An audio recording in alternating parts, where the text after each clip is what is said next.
When the semester started and we began military training, Luke gave the brown sugar tea I'd bought to his female buddy, Fiona. This time I didn't get angry, jealous, or throw a tantrum. I looked at him calmly and said, "Luke, since we're not right for each other, let's break up." I was completely sincere. He smirked carelessly and said, "Emily, you're the one who said it." I nodded. He pulled out his phone and right in front of me blocked me. "Emily, this time, let's stay apart a bit longer. I need some peace and quiet, and I want to check out other girls in college." With that, he slung his arm around Fiona's shoulders and walked off. His buddies asked him, "Luke, Emily's so pretty. Are you really willing to break up?" He chuckled. "Of course not for good, but we're in college now. I've got to tame that temper of hers and let her suffer a little. I bet you anything, less than 3 days, she'll be crying and begging to make up." That night I called my mom. "Mom, I've decided to study abroad. Please help me start the paperwork." On the last day of training, my period was about to start. Every time it comes, I get mild diarrhea and unbearable cramps. If I'm at home, I usually boil a pot of brown sugar tea. Drinking it warm helps a lot. But with training still going on at school, it wasn't convenient to make tea, so I ordered a traditional brown sugar tea from a dessert shop. When the delivery arrived, a sharp cramp hit and I had to rush to the restroom. I told my boyfriend, "Luke, could you go to the school gate and pick up my delivery?" Then I hurried off. When I came back, I found that my brown sugar tea had already been opened and half of it was gone. Fiona had drunk it. I frowned. "Luke, how could you give my tea to someone else?" Pain twisted through my lower abdomen, and I felt my face go pale. "Your tea?" Fiona bounced over like a grasshopper, holding the cup out to me with wide eyes. "Oh, Emily, I'm so sorry. I thought Luke bought it for me. I mean, I'm the only one among our group who drinks this stuff. My bad. Don't be mad, okay? And don't start crying again. I'm honestly scared of your tears." I took a deep breath, pressed down my irritation, and said evenly, "Fiona, my name is Emily. Could you please stop giving me random nicknames?" The Emmy she used had a weird, mocking lilt to it. "Emmy, cat, same thing?" Fiona said dismissively, shaking her leg with a crooked smile. "You're not even a cat, so why call yourself that?" Luke's friends burst into loud laughter. "So Luke's little girlfriend is a cat, huh? No wonder she's so delicate, she even needs him to pick up her delivery." My brown sugar tea became their punchline. To them, Fiona taking my drink without asking was perfectly natural. I looked straight at Luke. "What's that supposed to mean?" He frowned, impatient. "It's just a cup of brown sugar tea. Why are you making such a fuss?" I couldn't help saying, "You know perfectly well," but the words stuck in my throat. How could I talk about my period in front of everyone, especially the guys? Another wave of cramps hit and I felt the color drain from my face. "Know what?" Luke snapped, irritation edging his voice. Beside him, Fiona pointed at me and laughed. "Fuzzy Emily, you've got a cold womb, huh? I heard women with that can't have kids. Luke, you'll have no heir in the future. Fine, don't cry. I'll give you the brown sugar tea." As Fiona talked, she held the cup out to me. I reached out and grabbed Luke's arm. "Apologize," I said. "What?" Luke looked at me like I'd said something insane, then stared in disbelief. "Emily, you want me to apologize to you? You gave my brown sugar tea to someone else. You should apologize to me." My tone was completely serious. Luke stared at me as if I were crazy and sneered. "What next, Emily? You want me to write a 10,000-word apology and paste it on the school bulletin board for everyone to see? I've really been too good to you. And who gave you the courage to order me around like a servant, making me fetch your takeout?" I drew a deep breath. "If you don't apologize, we're breaking up." I'd barely gotten the words out when Luke hadn't even replied yet, and Fiona jumped in, flustered. No, Fuzzy Emily, don't make a scene. Luke and I are just good buddies. Don't break up with him because of me." That finally set me off. I shouted at her, "Fiona, I've told you many times, stop calling me Fuzzy Emily. Do you not understand plain language? And what do matters between me and Luke have to do with you?" Luke snatched the half-finished cup from Fiona and hurled it at my face. We were so close that I never saw it coming. The tea splashed all over me, and the straw, just my luck, jabbed right into my eye. In an instant, my tears slid down with the brown sugar tea, and I heard Luke's voice in my ear. "Crying all day? Did your dad die or something?" Didn't you say you wanted to break up? Then break up. Just don't come begging within 3 days. I want to check out other girls in college anyway. I can't exactly marry someone who's majoring in care. With that, he yanked Fiona by the arm and turned away. I stood there stunned. Yes, my major is care. But when I filled out my college application, I clearly put down Chinese language. I got the admission notice, I was admitted, and somehow I was reassigned to care. When Fiona found out, she laughed outrageously. In that weird, drawn-out, mocking tone, she taught me. Fuzzy Emily, ha ha ha. Your name and your major really match. Both are animals. I was so furious we had a huge fight. The next day, I got a text from Luke. Emily, Fiona and I went to Jushigo. Come if you want, if not, suit yourself. At the time, I was standing at the boarding gate, craning my neck in anticipation. Back in our freshman year of high school, Luke and I had agreed to travel to Jushigo the summer after graduation. I'd heard the scenery was breathtaking, like a fairyland, and I'd been looking forward to it for so long. After the college entrance exam, I asked Luke to go. Instead, he first accompanied Fiona to her hometown, and the delay stretched into many days. When I confronted him, he said, Emily, can't you have a little sympathy? You know Fiona's family situation. She went back to get her household booklet and other documents for college. I just went along to help. I did know about Fiona's family. Her parents died in a car accident when she was 13. After that, she lived with her grandmother. But her grandmother couldn't keep taking care of her, so Fiona's eldest uncle and aunt took her in. They treated her well. Whatever their kids had, she had too. Maybe to head off gossip, or maybe because her uncle was just kind, she often had even more than the others.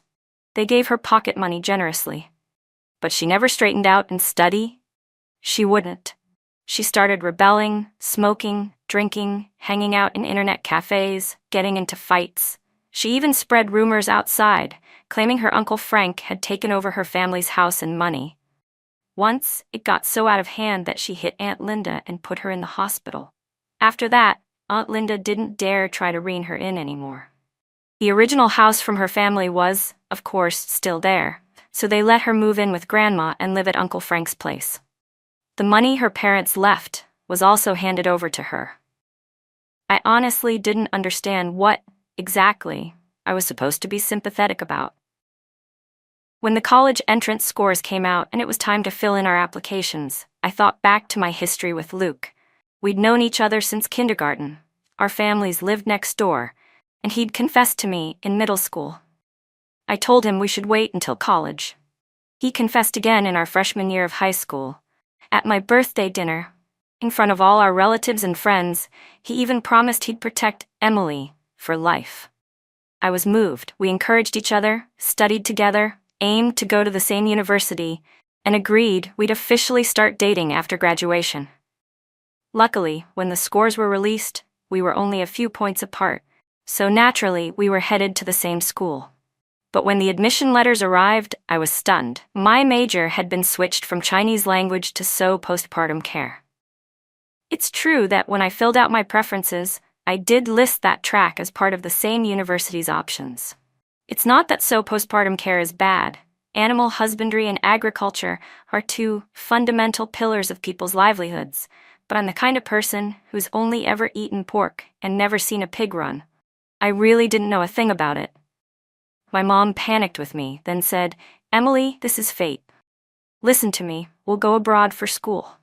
I knew following her plan would be best, but I couldn't bear to leave Luke, my childhood sweetheart, to be split between two places, worlds apart. I also knew that once I set foot in the elite school my mom arranged, it would mean Luke and I were destined to part. So I smiled and told her, postpartum care isn't so bad.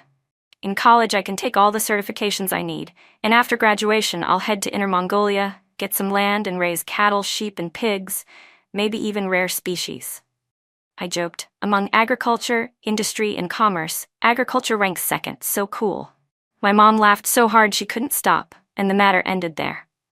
Meanwhile, Luke asked me to go to Jushigo, something we'd set as a goal back in our freshman year.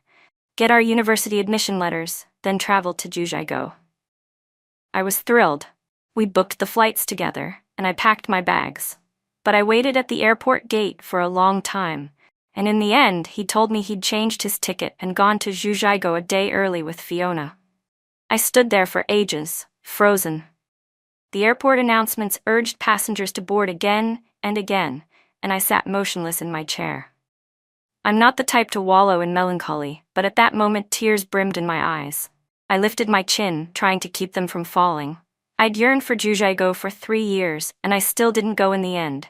Luke kept texting me, "Emily, did you arrive? Emily, where are you? I'll come get you. Text me back." I held my phone and stared blankly at the screen. Later he got impatient and called.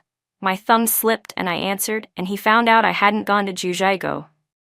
On the phone he yelled at me, calling me spoiled and temperamental.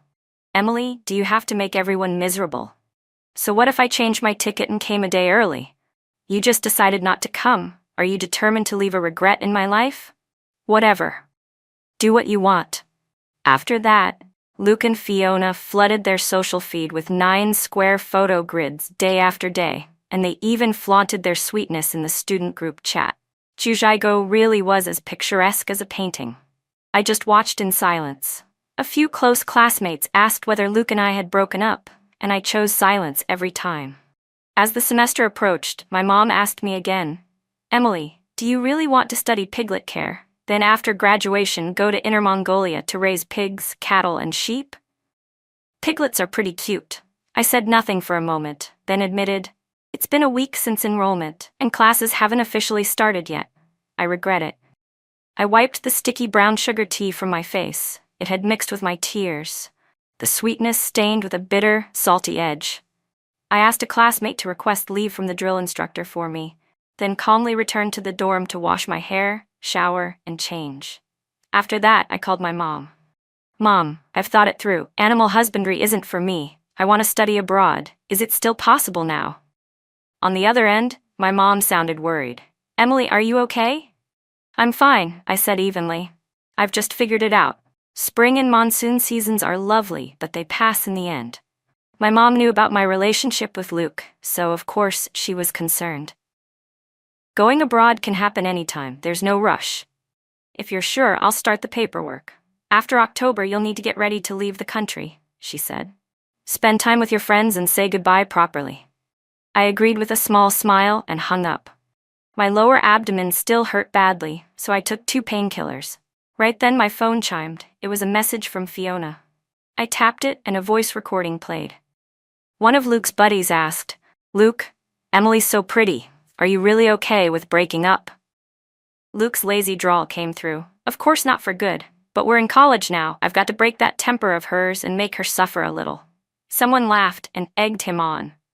"Easy, Luke. Don't go so hard you actually drive your pretty girlfriend away." Luke snickered. "No way. She loves me to death. No matter how I treat her, she won't leave. Wanna bet? I guarantee within 3 days she'll come running to make up." Then Fiona's voice cut in. "Luke, if you've got any guts, do it right in one go. Make her kneel and apologize, and only then agree to get back together." Luke laughed. "Deal." There was more chaotic noise on the recording, then it cut off. Fiona followed it with a text. "Fuzzy Emily, have some pride. Don't go groveling back in under 3 days, kowtowing and apologizing." I blocked her with one tap. The next day, my mom confirmed the details for the study abroad application, and my current school began processing my withdrawal. I smiled and said, "Okay. Emily, I have someone handling everything. You don't need to worry about a thing," my mom said. "But you can't change your mind." "Mom? I absolutely won't." "Good," she replied, laughing. For a week, everything was calm. I started to taste the fun of college life. Without Luke and that idiot stirring things up, most people on campus were actually normal. That Friday, I grabbed a simple boxed meal in the cafeteria, found a seat, and planned to head back to the dorm to binge shows afterward. High school had been intense, and I'm not the gifted type. I crammed problem sets like crazy just to get into this top-tier 985 university. Now that I finally had some downtime, of course I wanted to catch up on all the dramas I'd missed, and on the pile of miscellaneous books I loved to read for fun. My good mood broke the moment Fiona showed up. With so many empty seats in the dining hall, she ignored them all and sat right across from me. In that exaggerated, mocking tone, she lectured. "Fuzzy Emily, you're pretty tough this time, huh? It's been a week. How many times have you secretly gone crying to Luke? What's wrong? Luke isn't paying you any mind? You heard I asked him to meet me here for big chicken legs, so you came on purpose to block him? Be a good girl and apologize to Luke. Stop pretending. I really thought you could stay tough to the end. Look at you, staging this accidental encounter. Oh right, Luke told you to kneel and kowtow an apology. Why not do it today, while the cafeteria's empty? The strained expression she squeezed onto her face made me feel inexplicably sick. Fiona, I've told you many times, don't call me Fuzzy Emily. It makes me angry. My voice was very calm. I know you're angry, she sang out theatrically. I just love it when you're mad and helpless. I stayed calm. I lifted the free seaweed soup the cafeteria provides and flung it into her face. Before she could recover, I swung the stainless steel lunch tray and smacked her across the face. Crack, crack, crack, clean and fast. Fiona shrieked and pitched backward. Her stool hadn't been set right, and she never sat properly anyway. Now, out of control, she crashed hard onto the floor. Her tight mini skirt tore with a rasping sound. Pale thighs flashed, a tea-back thong, a few black curls impatiently peeking out, and vaguely, a hint of fresh red. I grabbed the chicken leg on the table and while she was howling, shoved it into her mouth. One step and I straddled her, fists hammering down on her head. At first, everyone in the cafeteria just froze. Fights usually start with a shouting match, but I'd been placid one moment and throwing punches the next. Then students and cafeteria staff hurried over, pried me off her, and hauled Fiona up from the floor. Fuzzy Emily, I'll tear you apart, she screeched, clutching at her ripped skirt and lunging for me. I snatched up a plastic stool. Fiona, you knew and still went after my boyfriend. I don't even care. Men can be lousy. I can always switch to another. But who gave you the right to slap a nickname on me? What are you exactly? As I spoke, I hurled the plastic stool straight at her. While we were clawing and swinging, Luke rushed in. He grabbed a fistful of my hair and unleashed a brutal slap across my face. A copper-sweet taste rose in my throat. In my ear, Luke's voice, Fuzzy Emily, apologized to Fiona. I turned my head slightly and touched my burning cheek. A bright smear of blood curled at the corner of my mouth, crimson, almost pretty. Luke, I said, already snatching up another stainless tray, what did you just call me? He looked livid, face as dark as iron. It's just a nickname. Why are you being crazy? Now you're even bullying people? Apologize, or I will never forgive you. The tray in my hand whooshed through the air and crashed into his face. At the same time I lunged, cursing, What are you to lay a hand on me? The press-on nails I'd applied just yesterday sliced along his neck like little blades. Women fighting, you're a man and you sneak attack? That's your big skill? Luke had to yank me hard, really hard, before he managed to fling me off. I slammed into a dining table. It felt like my lower back might snap. Thankfully, some classmates steadied me. Luke clutched the scratches on his neck and snarled, Are you crazy? 2 of my press-on nails had snapped, taking bits of my real nails with them. Pain lanced straight through, 10 fingers tied to the heart, as they say. I drew a long breath, braced a hand on the table, and stood firm before raising my voice. Classmates, be my witnesses. I was eating here, minding my own business, when that woman came at me like a rabid dog to provoke me. That's not all. She keeps slapping a stupid nickname on me. And this dog of a man?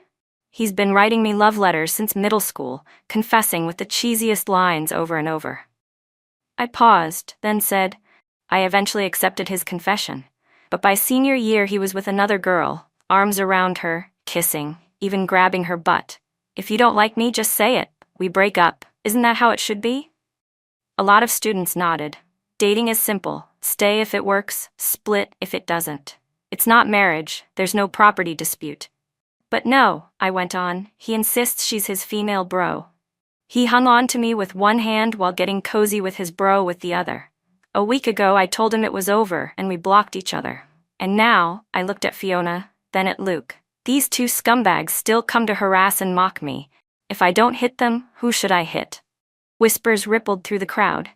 So he's the jerk and she's the side chick. If he likes the other girl, just date her, why bother the ex? That's what makes him trash, trying to have it both ways. And he hits women too. The girl's right, why's a man jumping into a fight between women? Real trash. And that woman's cheap as hell, female bro? Since when do bros wear thongs? I stared down Luke. I've already asked someone to verify whether you and your female bro tampered with my college major preferences. Once it's confirmed, get ready for a lawsuit. As I said it, I saw both Fiona and Luke go a little pale. Honestly, I was bluffing, but from their faces, I figured my guess might be right. When I got my admission letter, I'd already suspected something.